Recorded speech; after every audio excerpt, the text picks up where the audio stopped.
Je peux même pas en parler du nucléaire. On croirait que, je sais pas, enfin, je passe vraiment pour la folle dingue du village. L'impact, c'est qu'on ne pourra plus vivre ici, hein. Ben, ils vont tout défricher, la forêt va être défrichée, tout va être vraiment, il n'y aura plus rien, hein. Et puis ils auront le monopole, puis ils vireront tout le monde, et puis ce sera un village désert, il n'y aura plus rien, hein. On se sent trahi, tu vois. C'est mensonge, pognon. Voilà. Le législateur décide de continuer, bien là on nous prend pour des cons, quoi. Oui, oui, je vais voter, oui, bien sûr. On a un joli village ici, c'est assez bucolique, hein. C'est dommage qu'il nous arrive un truc pareil.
Les premières manifestations, on a manifesté comme des anciens bons enfants, mais enfin, il y avait des manifestations, des milliers de personnes quand même, hein. Mais à chaque coup, les gens qui étaient pro-nucléaires, ils nous disaient mais pour quelle raison vous manifestez? C'est un labo, on n'en fuira jamais ici. Le résultat, c'est qu'on y va à grands pas. Même des maires qui ont signé pour le laboratoire disent maintenant, eh bien, on ne nous a pas demandé pour l'enfouissement, et puis on va y aller comme ça.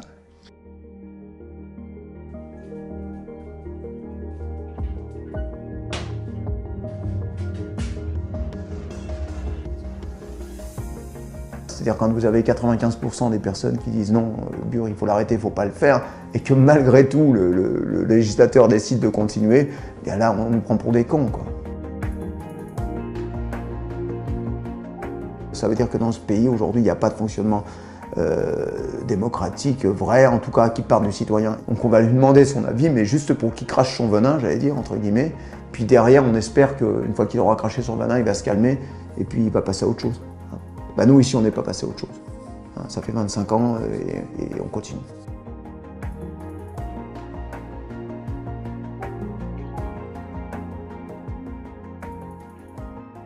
Pour moi, le sujet de BUR n'a pas d'impact sur les municipales. Notre affaire, elle va jusque sur le bureau du Premier ministre, au minimum. Le maire de mon village, il est très gentil, moi je l'adore, mais quand je lui en parle, il me dit « je ne suis pas qualifié pour dire que ce projet-là est dangereux ». Il est ingénieur de formation.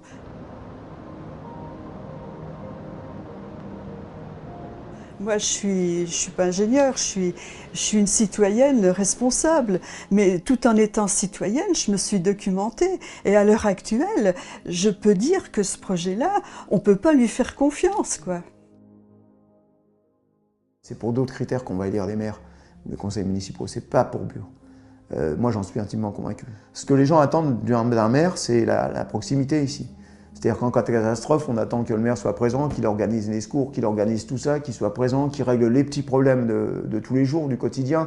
Mais pour le reste, c'est pas. Donc pour moi, l'impact, il est zéro. Il va falloir vraiment mettre les élus et les candidats municipaux devant leurs responsabilités.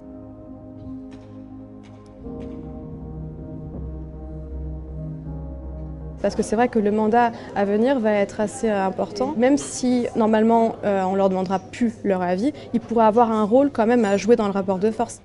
C'est important de s'insérer dans ces sphères-là, d'avoir une parole un peu subversive, parce que toute voix dissonante, de toute façon concernant le projet CIGEO, dans ces huis clos, permet de perturber le ronronnement habituel du processus décisionnel. Ah ben c'est sûr, oui. J'irai voter. Même si je suis hospitalisé, je ferai une procuration, mais j'irai voter. Je ferai voter. Et pourquoi vous allez aller voter? Mais je suis bien obligé quand même, je n'ai pas laissé les jeunes... on est obligé d'aller voter, même si on se dit non, ça ne passera pas, mais on ne va pas abandonner. Jusqu'au bout, on est là pour ça. Hein.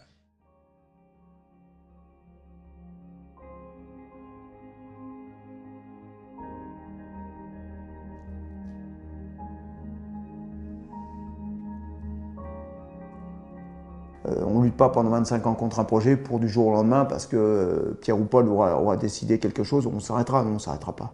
Et on est prêt à faire n'importe quoi, même des choses qu'ils ne pourraient pas faire, mais on les ferait presque. J'ai presque plus peur de rien, à part une perquisition qui peut-être me pend au cul, mais ça c'est pas...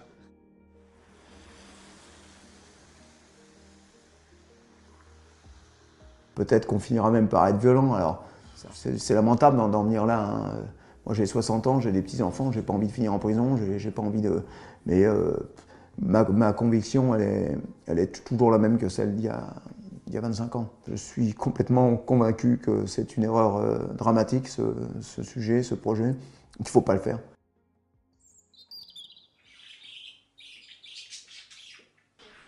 Il faut avoir espoir, il faut se battre.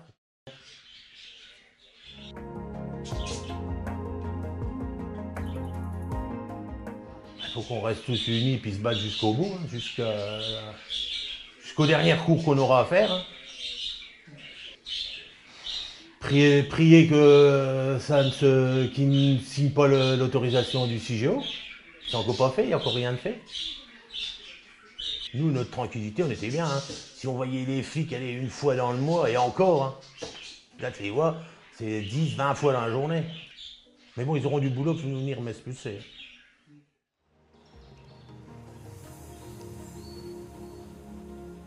Le problème de CIGEO Bure, c'est pas une affaire de Meusiens et de Haut-Marnais, mais ça devrait être l'affaire de toute la population française. Il faudra une catastrophe, j'allais dire. C'est une catastrophe nucléaire qui fera réagir les Français, les citoyens, et là, ben, ils demanderont en urgence qu'on arrête tout ça.